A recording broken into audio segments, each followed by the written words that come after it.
Allah hanya menerima ibadah orang yang bertakwa, maksudnya ibadah yang ikhlas, ibadah yang tak ada riya, ibadah yang ditujukan kerana Allah.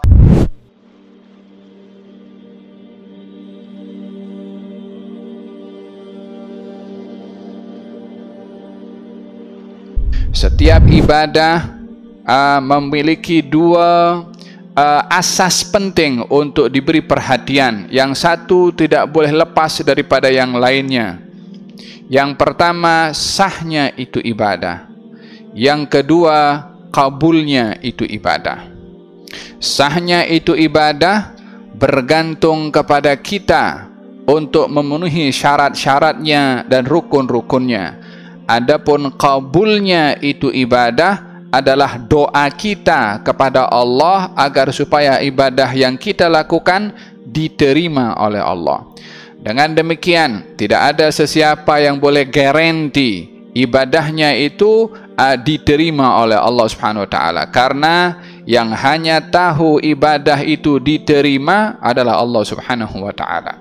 Namun bagaimana kita supaya ibadah kita ini diterima oleh Allah Subhanahu wa taala? Doa, berharap pada masa yang sama ditunaikan ibadah itu sesuai dengan yang dituntut, baik itu rukunnya dipenuhi, syaratnya dipenuhi, adabnya dipenuhi, barulah ibadah yang dipenuhi rukunnya, syaratnya, adabnya, maka ia memberikan satu pertanda kalau ibadah itu dikabulkan oleh Allah Subhanahu wa taala.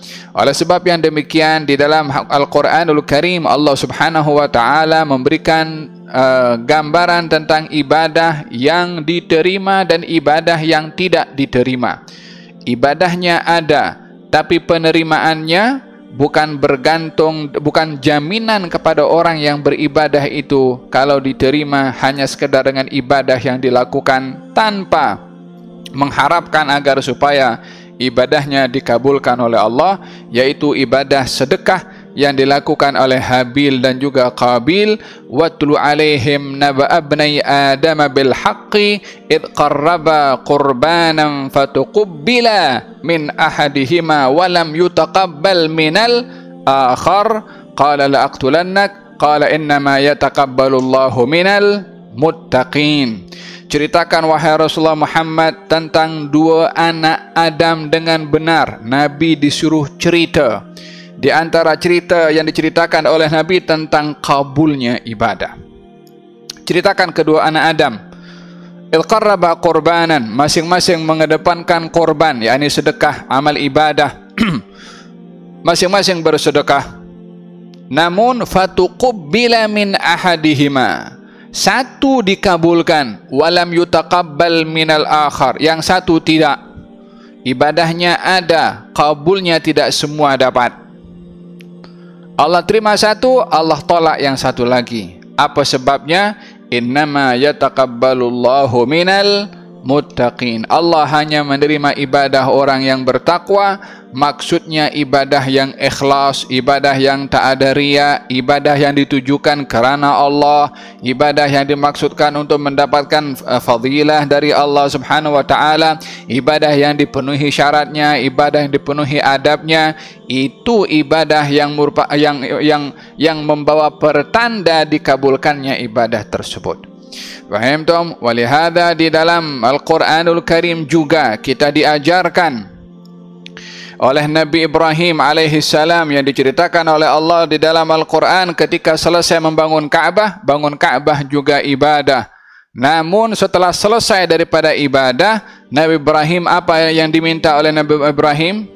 Rabbana taqabbal minna, ya Allah terimalah amal ibadah kami ini. Dia selesai ibadah, minta kabul. Kabul rahasia Allah Subhanahu wa taala. Oleh sebab yang demikian, bagi seseorang yang ibadah belum cukup dengan mengatakan aku dah selesai ibadah. Lala, karena mesti berharap agar supaya ibadahnya diterima oleh Allah. Kita lebih mesti risau kepada kabul itu sendiri berbandingkan merasa lega dengan beribadah sahaja. Oleh sebab yang demikian, kabul adalah merupakan kesempurnaan daripada ibadah yang dilakukan oleh seorang muslim dan seorang mukmin. Walihada menarik yang ada di Malaysia ini selalunya kalau orang sudah selesai daripada acara, taqabbalallahu minkum, ya kan, semoga Allah terima, Allah kabulkan, minna wa minkum taqabbal ya karim. Itu bahagian daripada doa, minta agar supaya ibadah kita diterima oleh Allah Subhanahu wa taala. Walihada ketika seorang berzakat, Allah Subhanahu wa taala berfirman kepada baginda Rasulullah, katanya, khudh min amwalihim shadaqatan tutahhiruhum wa tuzakkihim biha wa shalli alaihim. Ambillah harta zakat daripada orang yang mampu mengeluarkan untuk dapat mensucikan dan membersihkan mereka. Lalu kemudian wa shalli alaihim, doakan kepada mereka yang mengeluarkan zakat. Doa apa yang didoakan oleh Nabi kepada orang yang mengeluarkan zakat? Ya Allah, terimalah amal ibadah zakat orang ini. Didoakan apa doanya? Minta kabul. Oleh sebab itu setiap kita beribadah jangan lupa minta kabul kepada Allah Subhanahu wa taala. Dengan demikian, ibadah ini tuntutan yang dituntut di dalam syarak kita kena mesti tunaikan. Dan kesempurnaan ibadah ini kalau diterima, dan tanda kalau ibadah seseorang diterima mesti akan nampak pada perbuatannya, kepada tindakannya, kepada kata-katanya. Walihada baginda Rasulullah sallallahu alaihi wasallam selalu mengaitkan ibadah yang dilakukan dengan atharul ibadah, kesannya selepas ibadah orang itu apa tandanya kalau ibadahnya kabul. Kalau orang solat, apa tandanya kabulnya orang solat itu? Kalau solatnya mencegah dirinya daripada perbuatan keji dan mungkar, solatnya makbul. Walihada baginda Rasulullah ditanya, ya Rasulullah, apa tanda haji yang mabrur? Kata Nabi, linul kalam atau tibul kalam wa it'amut ta'am wa ifsya'us salam. Tandanya orang hajinya diterima kalau bertutur kata lemah lembut dan suka menjamu orang lain. Ada tandanya dalam hal ini. Kita perlu untuk memerhatikan dalam ibadah kesempurnaannya untuk mengharapkan kabulnya, dan dicari tanda ibadah tersebut ada pada perbuatan kita.